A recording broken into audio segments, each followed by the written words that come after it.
Hello,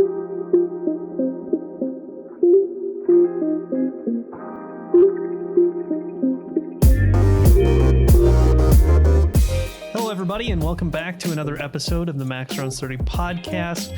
Normally, we're joined by Koi, but today we're joined by a video of Koi because he simply doesn't exist. But I'm also joined by Koi. joined by Jeff from Dust 2, and I am Jacob, and I do social media stuff for Challenger Mode now. So in 30 minutes, we'll be covering all of this week's North American Counter-Strike content. Let me get that timer started for everybody. There we go. We got 30 minutes on the clock. It'll just be the two of us today, but we've got quite a few things to cover this week. Koi is, in fact, dying currently, so yeah, we'll probably have him back next week, hopefully. So we'll see. We'll see where that lies, but we'll get things started off today with the Premier playoff picture. We do have the season 37, or if you're Liquipedia, 38. That's a reference to their tweet that you get how, like, you do understand, like, I work for them as well, right? Like, I know.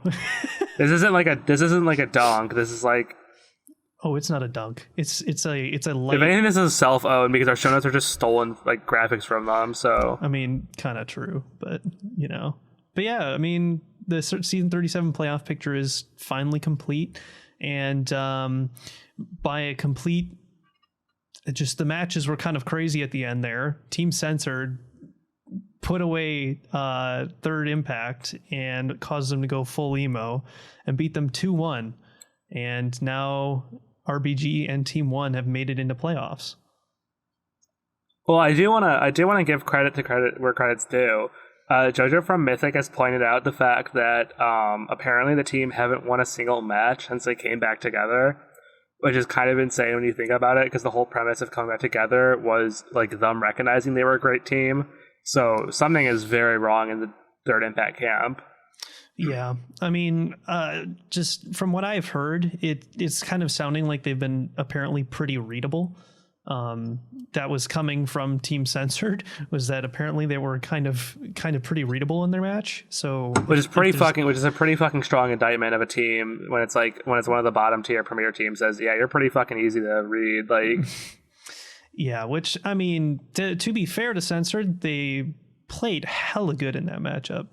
They definitely looked like a much stronger team than they have in past games. They looked a lot more together, and they were actually hitting shots. I mean, Hate was back, so they looked like a said, this is my fucking game of the season right here. This is the one game. This is the one where I'll just go insane for no reason. I mean, honestly, that game was awesome. That series was awesome to watch. I mean, I will say that, but yeah, it sucks for Third Impact, but I mean, at the same time, they did a lot better than they did last season.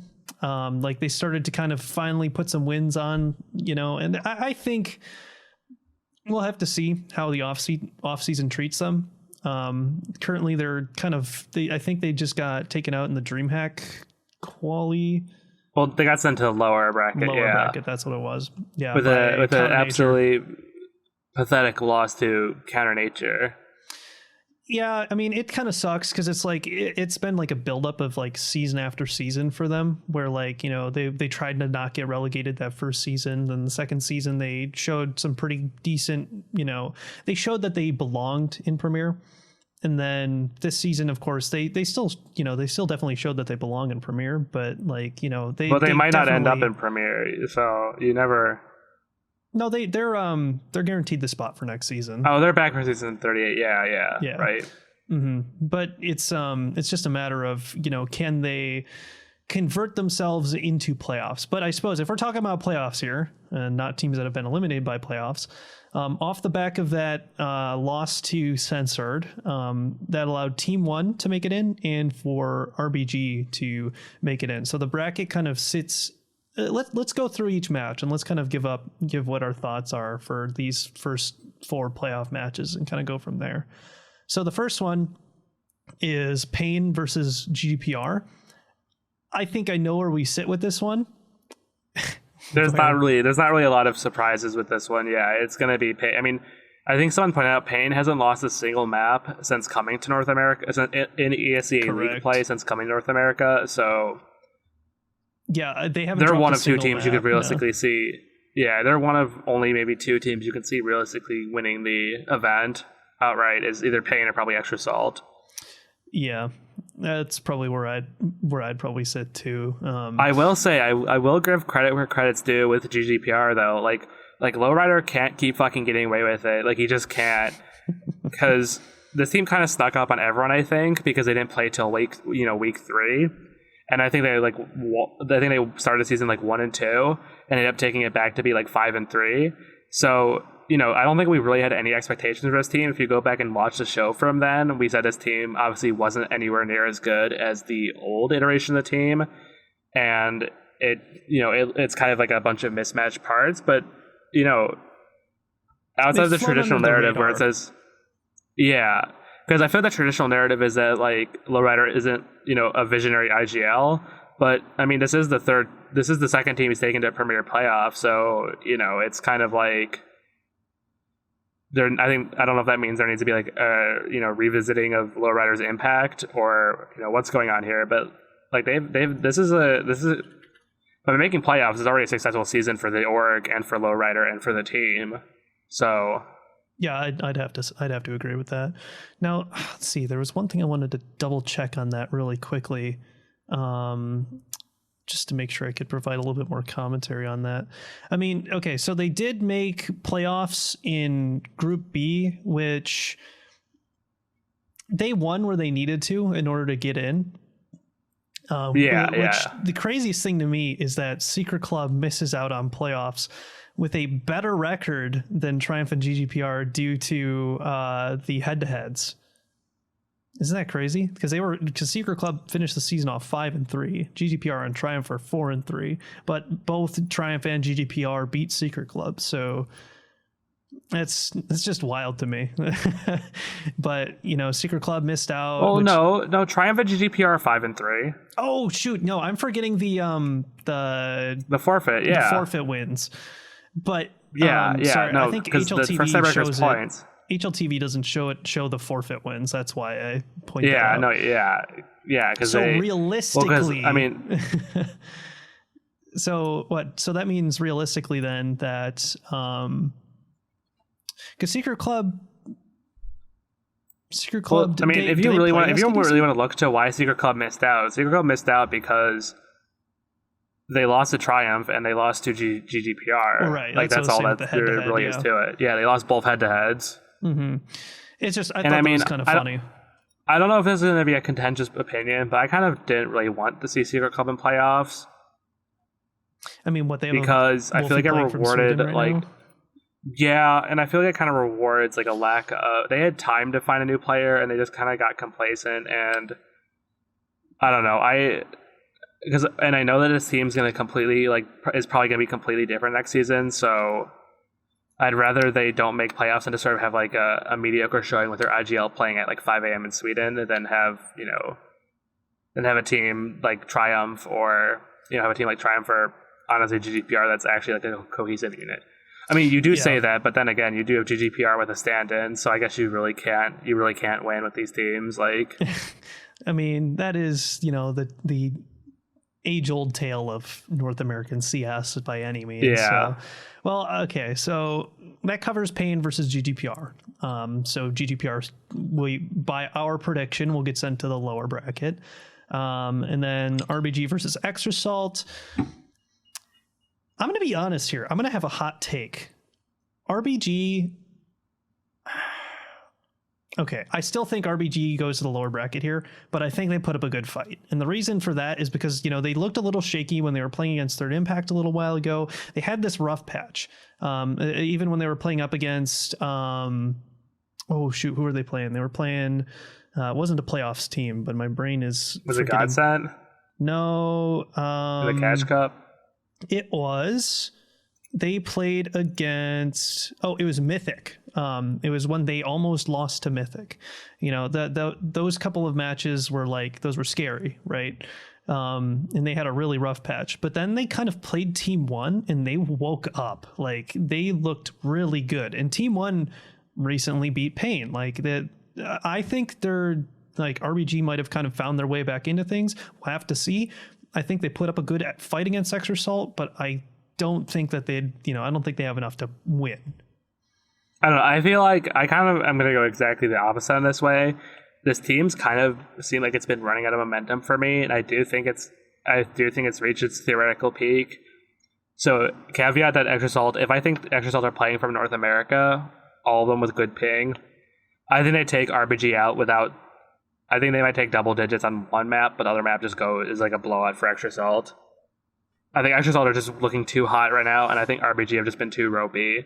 Yeah. Since getting rid of Wolfie, to be honest with you, like, yeah, as much as I love Clazy, I don't know if it was necessarily the revelationary roster change that changes everything. That's kind of true, because like we haven't. I'm still kind of waiting on. I was just gonna say we kind of haven't really seen like the best of Clasia yet on that RBG. Yeah, roster, I'm still really kind of waiting on this team to arrive. Yeah.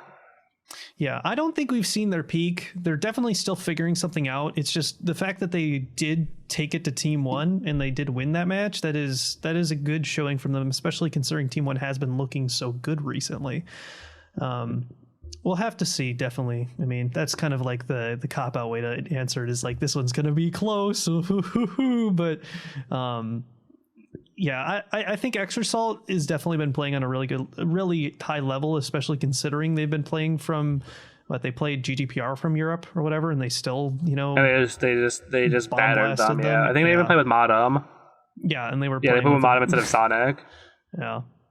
So yeah, I think Extra Salt wins that, but I think RBG might have a chance to make it interesting.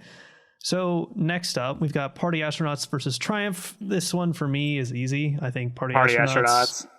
Yeah, easy Party Astronauts. There's been some rumblings around. Yeah, well, I'll take us on this trip. There's been some intimations and rumblings in the Triumph camp that the team might not really be around for much longer, and you can kind of see the obvious symptoms of it. Skip ahead a bit. Triumph did use Arcuz in the DreamHack qualifier in place of Cooper. And we see just today, Cooper, misses a CSGO event to play Valorant, and it kind of tells you all you need to know about where this team's at if one of their key pieces is playing Valorant instead of playing with his team. And, we do know that, like, realistically, Triumph isn't coming back from its money problems. So if a team has, to sort of take a touch back, like, if a team as good as Chaos can't survive not having org support, I don't think Triumph can really survive. Yeah. It's sad all around. I mean, we've seen them. They've been kind of recently active. I don't know if they found like a pocket of like money to like, get the socials or other things going or whatever they were doing. But like, I mean, we could just ask him. We do know their social media manager. He could literally just be doing it. Like, it could be pity social media. Like, that is true. That is something we could do. We don't know, but like we could find out if we really wanted to. Triumph loses this one pretty handily. Party Astronauts have looked like a well-oiled machine. The only time they faltered was against Pain last night. But I mean, no man loses to Pain right now. So like, that's not like super surprising. Or Pain loses to no man rather. Yeah, no man beats Pain, right? And so it's kind of like, Pain are just too hot of a commodity right now. Like, this is kind of the team of Brazilian players that I feel like everyone's expecting to be like the next like Tempo Storm or Immortals or what have you. Especially Safi. I mean, Safi's a revelationary Brazilian player. Like, he's probably one of the best Brazilian players like in the world right now, and it's like he's terrifying. It's not even close, honestly. Yeah, he's genuinely terrifying, and genuinely, I think, like, if he wasn't tied up, like, I don't know any details about the contract situations surrounding either of them, but like, I genuinely think that Safi would be a good fit for like being a main op for Furia. I think that might be something that would work. I think that's a pretty sexy idea. Safe, sexy idea. Yeah, I think that would be good for Furia. I mean, we'd have to see, of course, because I have no idea what the contracts or situation is like. The Brazilian scene is kind of a mess when it comes to that right now, so it's kind of hard for us to gauge anything from there. But yeah, so Party Astronauts over Triumph, that's kind of the guess. And then Team 1 versus Choco Check. So I think this game will be kind of close, but I think Team One takes this. They've just looked so good recently. Choco Check have been kind of sneakily been at the top of their group. But technicality, of course, but right. But as much as you say what you're going to say. Here's the thing, right?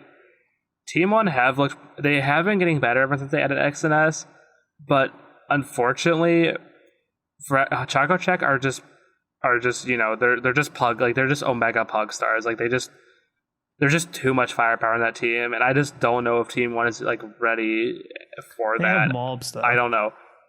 They do have mobs, right? But as much as the team like pisses me off constantly because of their inability to take the game seriously, when they want to just go and win matches and click heads, like you have Sixy, you have Jazz Pimp, you have Exotic, and I mean those three are enough to like get shit moving on that team. So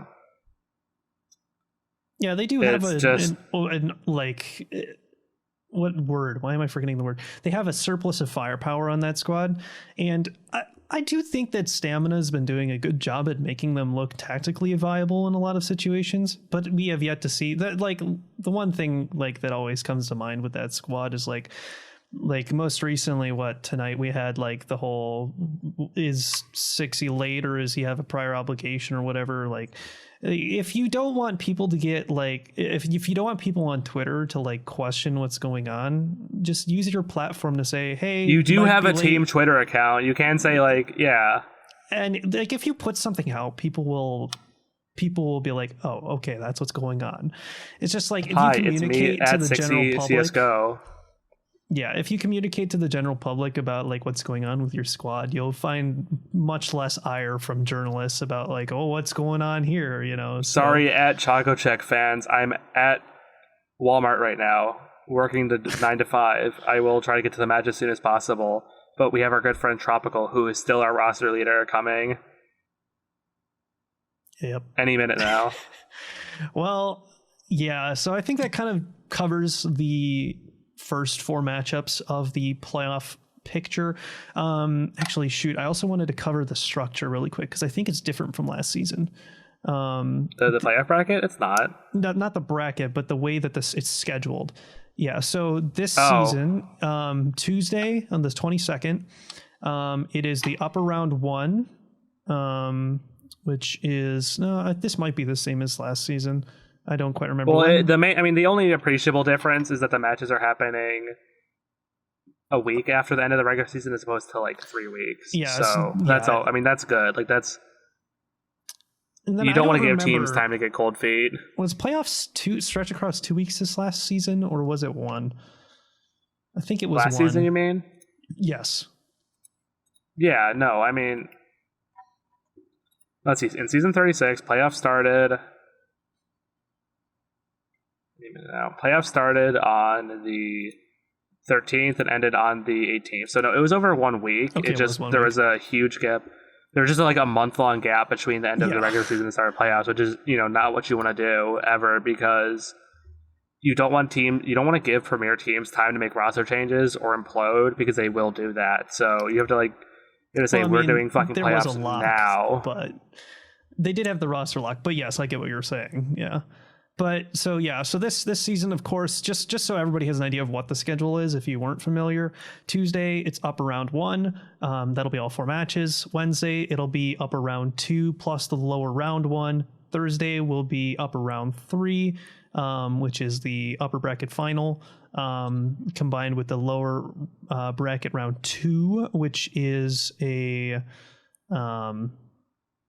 I don't know what you'd call that. It's just called lower bracket round 2. And then Friday, it's lower round 3, which is, once again, it's literally just called lower 3. And then Saturday, it's lower 4, which is the lower bracket final. Finally has a name that means something to people. Okay, listen, guys, it's how a lower bracket, it's how a double elimination bracket works. All right, it's just they do like 2 matches a day. They're on ESL TV. Go watch them. It'll probably be it'll be an Australian studio. Have fun. All right, like. Well, it might. We'll see. I don't know if it's going to be Australian. It's Australian studio for A stream. It's Dark Mike for B stream. That might be different this time around. I'm not quite sure though. we'll see. But on Sunday, of course, is the finals. So it'll be Tuesday through Sunday. There you go. And it'll be a grand old time. We got ourselves some. Thank you. The next team that will be going to ESL Pro League. Well, we do have 10 minutes ish left. We've got a couple of other things to cover. I think this news is more important than that. So I was just going to say we're going to do the Mythic Cup Spring next, but it just Godsent won that. There wasn't really anything crazy. Godsent won that. One came in second. Bad News Bears fell to Godsent. Godsent are picking up steam. They look better. Still don't really like them. Still don't like tacos and IGL. Dumao is cool. Thank you. Please clap. Very cool. Thank you, Jeff. But the one thing I did want to get to was Frag. Frag 15 did get announced, everybody. Lands are back. Woo! We don't know when, though, but they're going to be announced on the 18th. Let me double check that before I say the wrong date. The date, I mean, the main point of the thing you need to know is that the dates, like, are confirmed. Like, they have committed to these 5 events. Like, they're not just saying, oh, we're going to do these 5 events and then cancel them. Like, the dates are, in certain private circles. So, to break it down real quick, the first event will be in Philadelphia. The second event will be in St. Louis. The third event will be in Colorado. The fourth event will be in Oceanside, which is where they held Fragifornia, right? Yeah. And then the grand finals will be back in Philadelphia for the true Frag 15. If you're trying to look and gauge the importance of these events, obviously the first one will be probably pretty well attended because it's the first LAN event in North America since probably January of last year, maybe even before that, because you only get a couple a year. The St. Louis one will probably be pretty shit because, I mean, if you're looking at your history book, the last big event held in the Midwest would have been Nerd Street Gamers Chicago, and I think the only team of note there was the Singularity lineup that had Mac 1 as the coach, and then I think it was a Big Frames mixed team, and those were the 2 best teams there. Denver will be decently attended. We might even see friend of the show Maximilian Solgold Wallace there with his team. I think didn't some notable team in North America say they were committing to sending their team to all these events? Was it maybe Third Impact? Or it was Third Impact, yeah. Third Impact was saying we're gonna send them out to all of them, which is something that they've made pretty. I have my fucking clear, doubts. So. Well, I mean that is plane something tickets are very expensive. They have done in the past, to my knowledge, is that they. But they 5 of them good. Though, five in 1 year. We'll see. Yeah, Oceanside will be pretty good. Well, I'm just excited to have these LAN events back. Everybody always goes on about oh boy, LAN's back. Let's go. We still gotta wait for them to happen, so that kind of sucks. But I'm gonna see if I can't get on the casting list for the Denver. I'm going to commit to doing. I will full balls out on the Max Horns podcast. Say I'm going to commit to going to at least one of these, if not 2 of them. Bold statement. Let's go. I will go as press, and I will give any the coverage it deserves. Yeah, I'm definitely going to the Colorado one is the most likely for me, but yes. If you're going to Denver, I'll go to Denver. Max Rounds 30 live at Max Denver. Rounds 30 live at Denver at Fragadelphia at Frag 15.2. You heard it here first, folks. So yeah, Frag, that'll be exciting. I'm excited to hopefully be able to get out to that. Yeah. So yeah, maybe we'll do show floor, Max Runs 30 pot and whatever, But so I think our last kind of big piece of news is Nordvin adding Mix to their head coach, which is great for him. I'm glad to see. It's great. Yeah, I'm happy for the guy.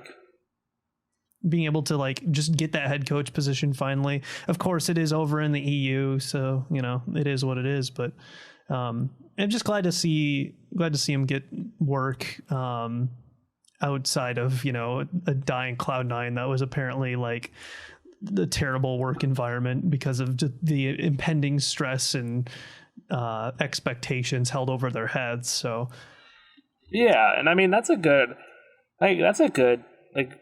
team for people who don't know. It's Tensky from he's fucking Tensky. If you don't know who Tensky is, get help.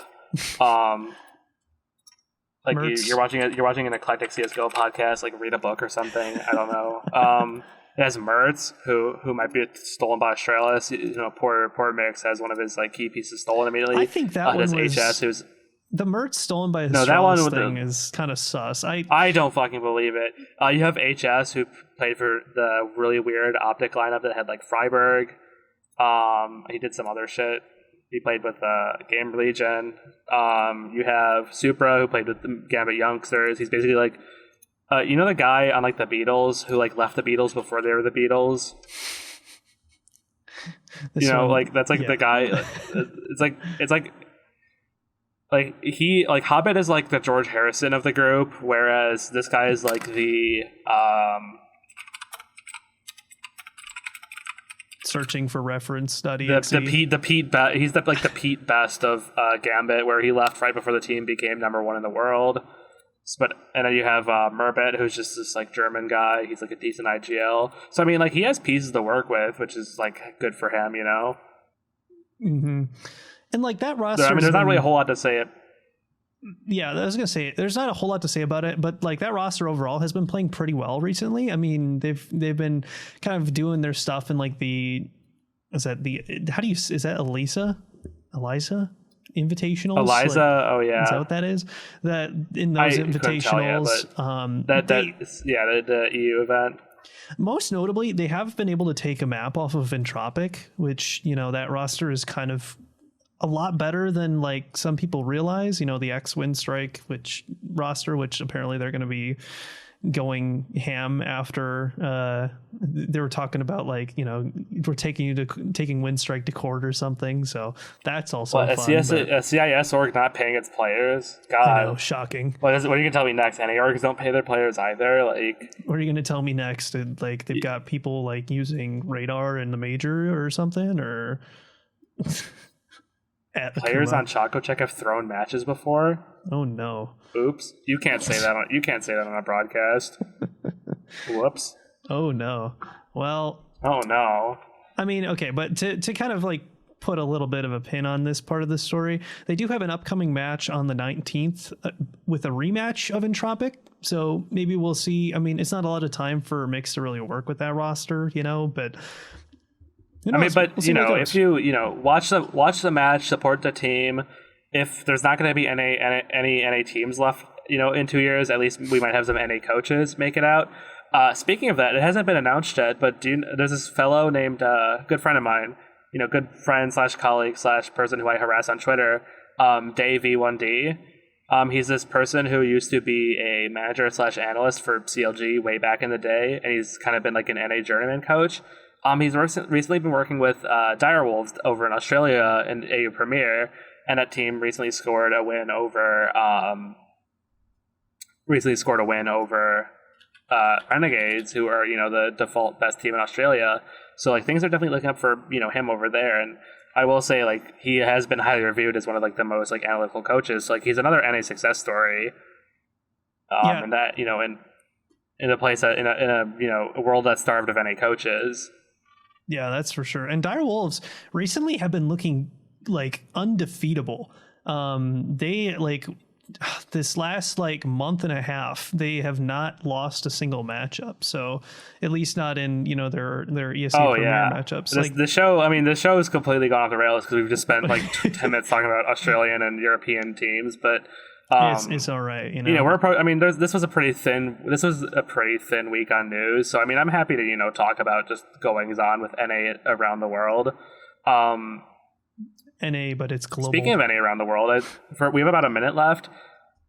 Got any hot impressions on Evil Geniuses? EG, what a they're pretty fucking bad, right? I don't think so. I think you're kind of wrong there. I think this roster only goes up from here. Now, so here's what I think. Now, and this is why. This is what this guy said. This is what the guy said about it. This is what this guy said about. Yeah, no, I'm listening. Hear me out. So with and this was a take that I heard on it's Scrawny and Launder's podcast, right? They do their podcast for Blast. I think it's like called it's like the E-Plus cast or whatever that they do. It's not the after show one, whatever. But they when they talked to Stan, it was very clear that he was not like, he was excited about this team. They fell short in Europe, but like they looked pretty good, like all things considered. I mean, like Gambit, They still came in last place though, so I mean, but it was really close. Like that's the thing though, is that like those matches were close. Like Inferno against Gambit, it was 22-20. Dust 2, 16-11. That's not a sign of a team that's on its deathbed. Like Obo has been looking great, Mihu's been looking great.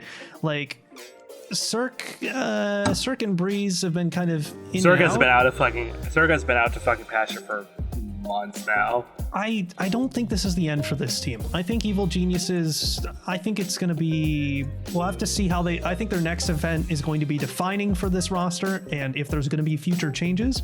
But I really don't think that I don't think we're kind of they're on at the death's end of door the here. show here. That is So, true. if you want to hear us babble more about things that have very little to do with domestic NACS, catch us next time. We're aiming to do a show sometime Monday, Tuesday next week. Hopefully we'll bring back the fish. But yeah, that's kind of it. It's kind of the end of the show. As always, right there. thanks for watching.